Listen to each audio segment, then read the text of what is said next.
Searching is a fundamental feature in modern apps, allowing users to quickly find the information they need. While it is a highly desired feature, setting it up correctly can be a complex task. But what if there was a streamlined and even low-code way to set up search for your apps? Well, there is. In this video, we'll dive into how to effectively set up and optimize search functionality by integrating BuildShip with Supabase. But first, let's take a quick look at one of the search methods we'll be implementing, Semantic Search. This workflow is using the Semantic Search node from the Supabase integration group. And what we're doing is performing semantic search on this user's table, and specifically on the bio column. In our node, you can see that we're entering a query loves to eat. By using this node in our workflow, we'll be able to find users that match the meaning of the search query we enter. Let's give this a try. Great, and there's our result. We get our user John Doe, who loves to eat very much. Of course, we can verify this in our Supabase table. If we look at the bio for John Doe, we can see that it is loves eating too much. In this video, we'll explore 3 methods of searching with BuildShip and Supabase. First, full-text search for finding records that match a specific search query. Then we'll look at semantic search for finding records that match the meaning of a search query. And lastly, we'll look at hybrid search, which is a combination of full-text search and semantic search. Let's begin. Let's start off with full-text search. As our first step, we'll go to the BuildShip templates library and we'll search for Supabase.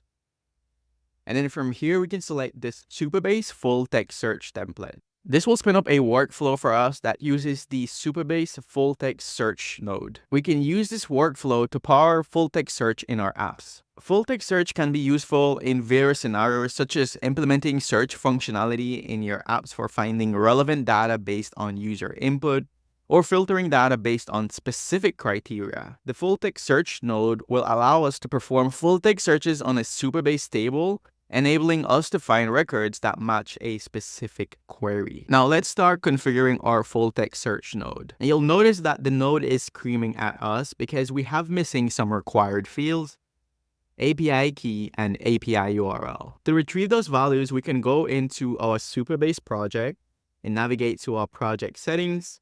And then from here, go to the API page. And here's our API URL that we can copy. And then we'll go back to our BuildShip workflow and paste that as the API URL to use. And then we can retrieve our API key. I already have this saved as a secret in BuildShip. But if you don't already have this saved in your BuildShip project, then you can just go back to Supabase. And then what you'll want to get here is the service role secret. So you can reveal this secret and then you can copy it. And then back in BuildShip, you can just create a new secret for it. Next, we need to specify the table name we want to perform full-text search on. At the beginning of the video, we saw a demo users table, but for the rest of the tutorial, we'll be using a different table. That is a jobs table that contains a bunch of job listings. You'll notice that this table contains a primary key ID, job title, company name, location, salary, required experience, and then job description. So back in our workflow, we'll change the table name to jobs. And then next, we need to specify the column name that we want to perform full-text search on. Looking at our table, what we want to perform full-text search on is the job description. So we'll want to copy this column name. What I'll do is I'll switch over to the definition of this table. And then we can see the column name is job description. We'll just copy this, go back to BuildShip, and paste it as the column name to use. Next, the query input is where we will specify what we want to search for. We're passing this value as an expression to the node.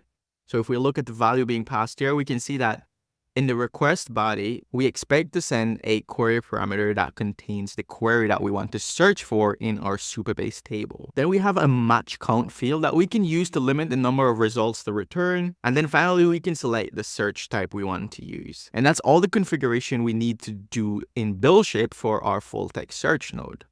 But notice on the right-hand side here for the template nodes, We have some additional requirements that we need to fulfill in the Supabase dashboard. There's two things that we need to do. First, add a full-text search column to our table, and here we're provided with the SQL statement that we need to execute in Supabase.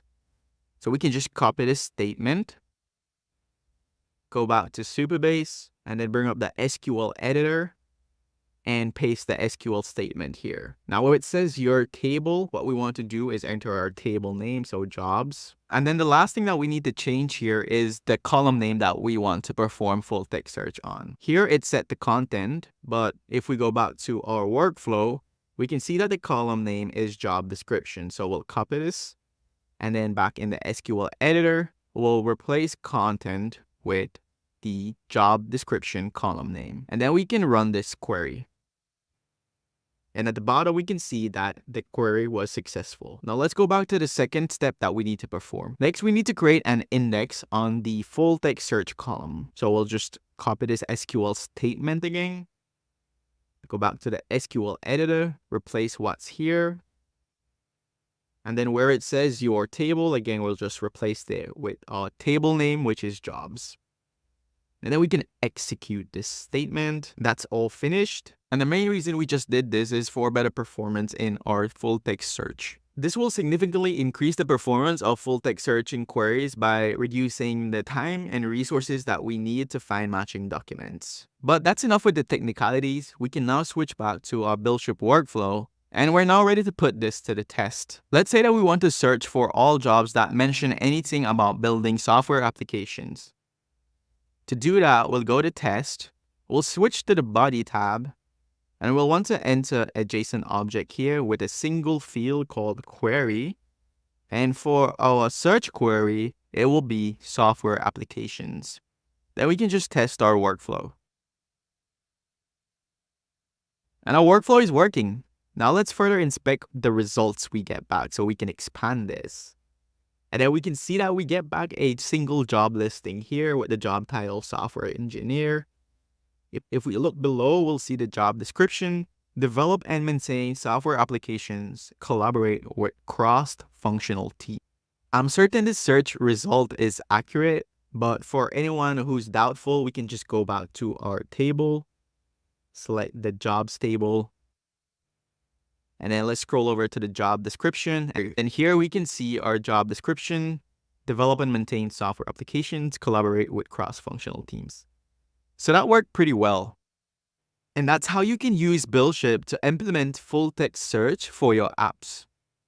Let's move on to semantic search. We'll go to the templates library again, and we'll search for Supabase, and then we'll select the Supabase semantic search template. Semantic search enables you to find records that match the meaning of a search query. That is, semantic search is a way of searching for information that understands the meaning behind your words, rather than just looking for exact or partial matches of those words themselves, as in the case of full text search. First, let's configure the semantic search node, and then we'll switch over to Supabase to finalize the setup we need in order for semantic search to work in our BuildShip workflow. To begin, we'll select our API key, and then we just need to enter our API URL. I'll just switch back to our previous workflow and copy the API URL from here and paste it here. Under the hood, semantic search works by creating embeddings for the records in your table and storing them in a vector. To work with these embeddings, we're using OpenAI, so we'll need to enter our OpenAI API key here. Then we're selecting the OpenAI model to use, that is the embeddings model to use. Then we have a query input for the semantic search we want to perform. Match threshold can be used to control the similarity search, and the match count can be used to limit the number of results we get back. Now we need to switch over to Supabase to do some additional setup. We can use the template notes again to guide us, but this time, let's bring up the official guides for semantic search. Here you'll find detailed documentation for all the searching methods we're looking at, such as full text search, semantic search, and hybrid search. Before we can even start doing semantic search, we need to create embeddings. What that means is that for each row in our table, we want to create embeddings and then store them as a vector. But in order to get started doing that, first we must enable the PG vector extension in Supabase. So let's copy this statement, and then we'll go back to the SQL editor, and we'll just paste that SQL statement here, and then we can run it. I'm getting an error here because I already enabled this extension, but if it's the first time you're doing this, then you should see a success message. Next, we need to add an embeddings column to our table. So we'll copy this SQL statement, go back to the editor, and then just paste it. We need to change the table name here from documents to jobs, and then we can run this statement and we get back a success message. After that, we can start generating our embeddings. In BuildShip, we have a template that can help us streamline this process of generating embeddings for the data inside our table. We'll go back to BuildShip, go back to the templates library, and search for Supabase. And then we'll select the Supabase Create Embeddings template. This template will allow us to easily create embeddings for each row inside of our jobs table. The template notes provide additional instructions to do, but we already enabled the vector extension and we already created the embeddings column on our jobs table. So we can just focus on configuring the necessary nodes in this workflow. First, let's configure the get columns node. This node will return all the rows from the Supabase table we specify, but it will only return the columns that we tell it to. Let's enter the API key. And then I'll just copy the API URL again. Go back to the workflow and paste it here. And then we need to specify the set of columns we want to return. If you don't care about returning specific columns, then you can just remove this, and then this will return all the columns from your table. We can actually test that this works by running our node, and you can see it does. We can expand the result, and you can see that we're getting back all the jobs, including all the columns. And you'll notice our newly added embeddings column here, and it's currently set to null. What this template will be doing is generating embeddings on the job description and then storing them in our embeddings column here. Next, what we want to do is loop through each of the row inside of our jobs table, generate an embeddings for the job description, store that embeddings in our embedding column, and then simply returning an OK status. To get this working, we need to configure the generate embeddings node. First thing we'll do is enter our OpenAI API key, and then we need to update the content that we want to generate embeddings for. We can bring up the expression editor, and we can see that this is referencing a content column. But if we go back to the results that we got back when we ran our get columns node, we can see that our column name is called job description. So this is what we want to use in the generate embeddings node. So here, instead of content, what we'll do is just remove this, and then in square brackets, I'll just paste in the column name job description. After we generate our embeddings, we want to save it in the embedding column. So we'll use the Supabase update row for doing that. First, we'll enter our Supabase API key. And then our API URL, we'll just retrieve it from here and paste it. And our table name is called jobs. For the filter, we're just saying to update the row where ID equals the ID of the current row we're iterating over. And then we just need to specify the data that we want to update. So we want to update our embeddings column, and we're setting it to the output value of our generate embeddings node. And that's all there is to our create embeddings workflow. So we can put this to the test now. And now our workflow is finished executing. If we look at the result that we get back, we should see that our embeddings column is now populated for each row in our table, and in fact it is. We can further verify this by going back to our table in Supabase, scroll over to the embeddings column, and we can see that the embeddings have now been generated for each of our rows in our table. Beautiful. We can now move on to setting up our semantic search node. Recall that we had previously cloned the Supabase semantic search template, and we already configured the node as well. And we can try testing our workflow now with a sample query. But notice how we're getting a Supabase error.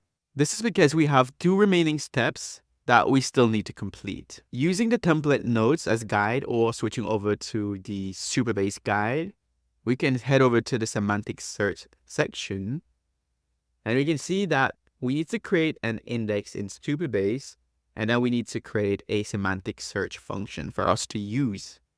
First, let's create the index. We'll copy this SQL statement, go back to the SQL editor, just paste it here, and then instead of documents, our table name is jobs, and we can run this statement.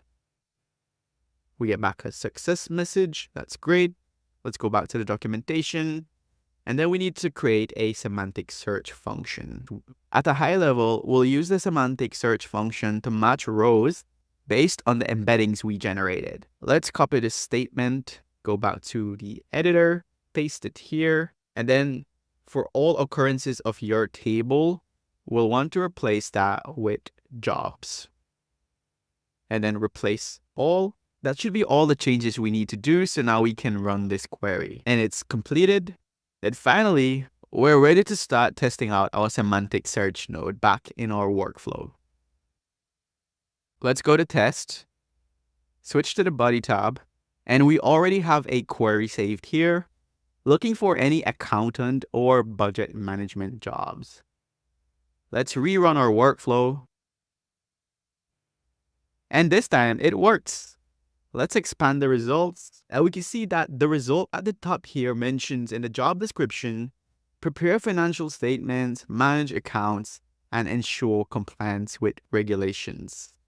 We even get back a second result that mentions coordinate events and manage budgets. Perfect! Full-text search and semantic search are both great options for searching. But what's even better? A combination of both. Enter hybrid search with BuildShip and Supabase. To get started with hybrid search, we'll go back to the templates library and we'll search for Supabase, and then we'll select the Supabase hybrid search template. Hybrid search is unique in that it combines traditional keyword search with semantic vector search to find records that are relevant both textually and semantically. So with hybrid search, we're combining the best of full-text search with the best of semantic search. Let's set up the hybrid search node, and then we'll switch over to Supabase to finalize the setup we need to do. To begin, we'll enter our Supabase API key, and then we need to enter our API URL again. I'll just retrieve that from one of the previous workflows and paste that value here. And hybrid search utilizes embedding, so we'll need to enter our OpenAI API key as well. We can leave the default embeddings model. The query input is where we'll send our search term that we want to perform hybrid search with. Max count will limit the number of results we get back. And then the remaining inputs are to further control the results of our hybrid search. You can refer to the BuildShip documentation for further details. But for now, that's all we need to do in BuildShip. Let's go back to the doc so we can find out what are the additional steps we need to do in Supabase to get hybrid search working. I'll go to the hybrid search section, and then from here, we can see the additional steps that we need to do before we can start working with hybrid search in BuildShip. We can skip step 1, because we already created the embeddings column on our jobs table. And then we can jump to step 2, which is creating this hybrid search function. Basically, we want to create this hybrid search function to match rows based on embeddings and full text search. So this function will help find the rows that are semantically and textually similar to the search query we enter. To get started, we'll copy this entire SQL statement, and then we'll go back to Supabase to the SQL editor, and we'll paste this function here. Now, where it says your table, we need to enter our actual table name. So we'll just do a general search for your table, and we'll replace that with jobs. And we want to replace all occurrences. And then we can just execute this statement. Now we get back a success message. And believe it or not, that's all the setup we need to do in Supabase. And now we can head back to BuildShip and put our hybrid search workflow to the test. Let's go to test. And we need to pass a search term in the request body. And here I'll just enter the query we want to use to perform hybrid search on our jobs table. I'm looking for a job that has to do with software development or data analyst. But let's give our workflow a test. After a few seconds, we get back a result. Let's expand this result. And you can see that we're getting back 2 results here. The first one at the top has to do with a software engineer position, and the description is develop and maintain software applications, collaborate with cross-functional teams. We're also getting a secondary result, data scientists, analyze large datasets, develop predictive models, and provide actionable insights. And that's how you can perform hybrid searching with BuildShip and Supabase to improve your search functionality in your apps by delivering results that not only match to the keywords, but also semantically with the user's intent, thereby providing more context-aware search results. We've just went through 3 methods of powering search in your apps using BuildShip. You can employ full-text search for finding records that match a specific search query, or semantic search for finding all records that match the meaning of a search query, or you can resort to hybrid search, which is a combination of full-text search and semantic search. And which type of search to use is completely up to you. This depends on the nature of your app, your users, your data, and ultimately the search experience you're looking to provide. And whatever search option you decide to go with, then BuildShip is here to help you provide a powerful and easily maintainable search experience for the future. If you found this tutorial for how you could use BuildShip with Supabase to power search for your apps useful and interesting, then we'd love to hear your feedback. Please feel free to drop them in the comments or share what you'd like to see us build next. And if you're not already subscribed to our YouTube channel, then you're going to want to do that. We have a lot more interesting content coming soon, and you're not going to want to miss out on any of them. That's all we have for now, and until the next video, happy BuildShipping!